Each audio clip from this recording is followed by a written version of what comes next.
بسم اللہ الرحمن الرحیم نحمدہ ونصلی علی رسولہ الکریم اما بعد۔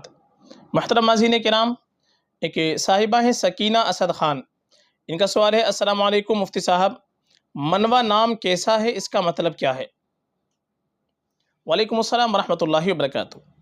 دیکھیں، جو نام آپ نے پوچھا ہے منوا، یہ لفظ ہم نے تلاش کیا تو فیروز اللغات کے اندر یہ لفظ ہم کو ملا ہے منوا، اور آخر میں یہ الف کے ساتھ آتا ہے منوا، اور یہ لفظ ہے اصل ہندی زبان کا۔ ہندی زبان کے اندر منوا کے معنی آتے ہیں دل، روح، آتما۔ جو آتما ہے، دل ہوتا ہے، روح ہوتی ہے، اس کو کہتے ہیں ہندی زبان میں منوا۔ تو اگر یہ نام رکھنا چاہے معنی کے اعتبار سے تو کوئی مسئلہ نہیں ہے، معنی کے اعتبار سے منوا نام رکھ سکتے ہیں، چونکہ معنی میں کوئی خرابی نہیں ہے۔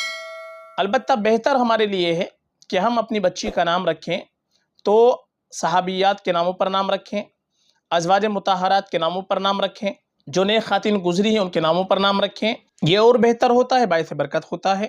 اور ہمیشہ ماں باپ کے اوپر اولاد کا پہلا حق یہ ہے کہ وہ اپنے بچے کا اچھا نام رکھے، اپنی بچی کا اچھا نام رکھے۔ جہاں تک ہو سکے ہم کو نیک لوگوں کے ناموں پر نام رکھنے چاہیے، اچھے معنی والے نام رکھنا چاہیے۔ اگر آپ کو اچھے نام دیکھنے ہیں تو ہم نے ویڈیو بنا رکھی ہے، پلے لسٹ کے اندر جائیں، یا آپ اینڈ اسکرین کے اندر جب پہنچیں گے یہ ویڈیو دیکھیں گی تو اینڈ اسکرین میں آپ کو دو ویڈیو آپ کو دکھائی نظر پڑے گی، A to Z boy name, A to Z girl name. تو معنی کے ساتھ وہ نام ہے، اور اس کے اندر الف سے لے کر یا تک، یعنی اے سے لے کر زیڈ تک، ایک ہی ویڈیو کے اندر ہر حرف سے آپ کو 5 نام ملیں گے، اور ایک ویڈیو میں آپ کو 150 نام وہاں پر آپ کو مل جائیں گے۔ منتخب نام ہے، بہترین نام ہے، بڑے خوبصورت معنی والے نام ہیں، وہاں سے آپ دیکھ سکتے ہیں۔